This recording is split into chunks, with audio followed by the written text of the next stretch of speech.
Bonjour à tous, alors aujourd'hui on est samedi et comme tous les samedis vous le savez c'est le jour du point anecdote. Mais alors cette fois c'est un point un peu particulier puisque mon anecdote elle va plutôt relater un événement historique. Cet événement ce sont les journées des 5 et 6 octobre 1789 au château de Versailles. Alors nous sommes dans l'escalier de la Reine. Alors vous verrez sur les photos que j'ai pu poster sur mon post Instagram et Facebook aujourd'hui, mais cet escalier est entièrement décoré de marbre polychrome, à l'exception des marches qui elles sont en pierre. Cet escalier donne au rez-de-chaussée sur la célèbre cour de marbre, cette cour pavée de marbre noir et blanc qu'on aperçoit dès qu'on arrive au château et qui est entourée de ce qu'on appelle, vous savez, le château vieux.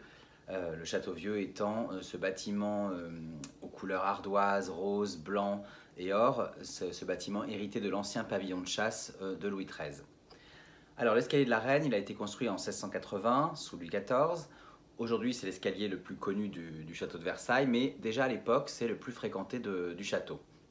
Rien d'étonnant quand on sait qu'il dessert les appartements officiels du roi d'un côté et ceux de la reine de l'autre. Ici, je parle des rois de l'Ancien Régime, donc Louis XIV, Louis XV, Louis XVI, et bien sûr des reines qui les ont épousées, Marie-Thérèse, Marie Lesinska et bien sûr Marie-Antoinette. D'ailleurs, la loggia qu'on aperçoit au premier étage de l'escalier n'est autre que le vestibule de l'appartement du roi, donc vous voyez qu'on est vraiment au cœur du château ici. Enfin, revenons à notre anecdote. Pourquoi je vous parle de cet escalier? Eh bien, il faut savoir que l'escalier de la Reine, il a été témoin d'un événement qui a eu des conséquences historiques importantes pour la France et plus particulièrement pour la monarchie française.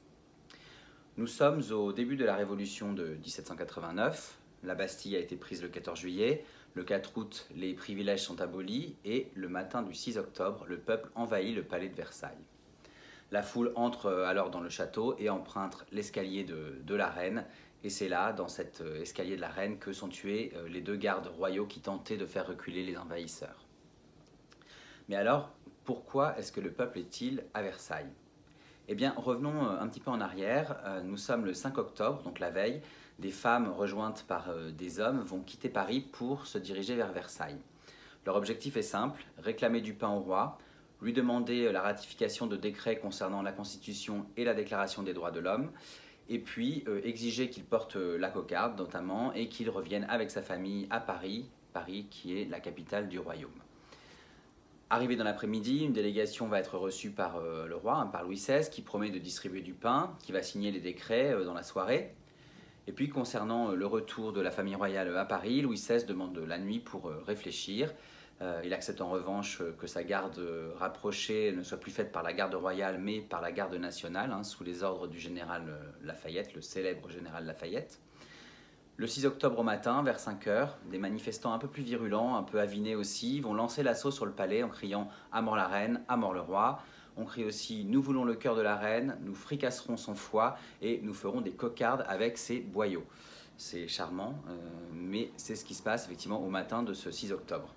Finalement, ils pénètrent dans la cour de marbre et ils entrent dans le château en quête de la famille royale. Alors la reine, elle est dans sa chambre. Elle est alertée, évidemment. Elle fuit alors par une porte dérobée à travers ses cabinets intérieurs, en passant notamment par le cabinet de la Méridienne. Puis elle continue sa route par un dédale de couloirs cachés. Elle arrive à la porte du roi, mais cette porte est verrouillée et quand elle frappe, on ne répond pas. En fait, Louis XVI, il est parti par un autre passage pour essayer de la rejoindre également. Finalement, tout ça se résout bien puisqu'ils finissent par se retrouver dans la chambre du roi avec leurs enfants, Louis-Charles, donc le dauphin, et leur fille Marie-Thérèse. Au petit jour, les esprits se calment avec l'arrivée du général Lafayette. Le peuple qui se tient maintenant dans la cour de marbre, sous le balcon de la chambre du roi, va demander à voir Louis XVI. Le roi s'exécute, on crie « Vive le roi !» à Paris, puis on demande la reine Marie-Antoinette, bien sûr, qui, elle, apparaît avec leur fils, le dauphin, dans les bras. On l'a eu à ce moment-là et on crie « Pas d'enfant !» Les fusils sont en joue, Marie-Antoinette a peur, mais accompagnée par le général Lafayette, elle revient sur le balcon sans son fils. Lafayette va s'incliner et lui baiser la main. La foule alors est conquise et crie « Vive la reine, vive le général !»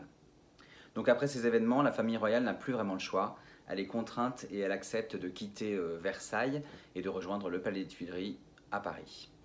Elle est escortée par la foule, une foule qui va scander tout au long du voyage « Nous ramenons le boulanger, la boulangère et le petit mitron » en parlant évidemment de Louis XVI, Marie-Antoinette et de leur fils le dauphin. À partir de ce jour-là, la famille royale ne reverra plus jamais Versailles. La révolution est en marche, elle ne s'arrêtera plus, mettant fin évidemment à la monarchie et instaurant la République.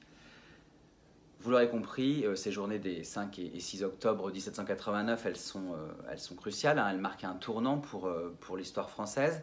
Elles voient basculer le pouvoir politique de Versailles vers Paris, tandis que la Déclaration des droits de l'homme comme la Constitution sont ratifiées par Louis XVI à ce moment-là.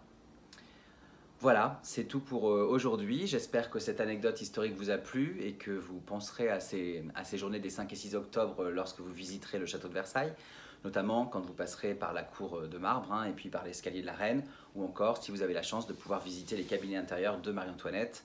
D'ailleurs, une petite info, mais vous pouvez les découvrir en réservant une visite guidée sur le site du château. Moi, j'ai eu la chance de le faire il y a quelques mois et franchement, je vous le recommande. Ce sont des lieux intimes qui sont peu visibles du public. N'oubliez pas aussi que vous pouvez retrouver le récit et les photos de ma visite donc, sur mon blog, hein, lescarnetsdigor.fr, où vous trouverez un article et un podcast dédié, bien sûr. Et puis d'ici là, je vous donne rendez-vous sur mes comptes Instagram, Facebook et sur ma chaîne YouTube. Je vous dis à très bientôt.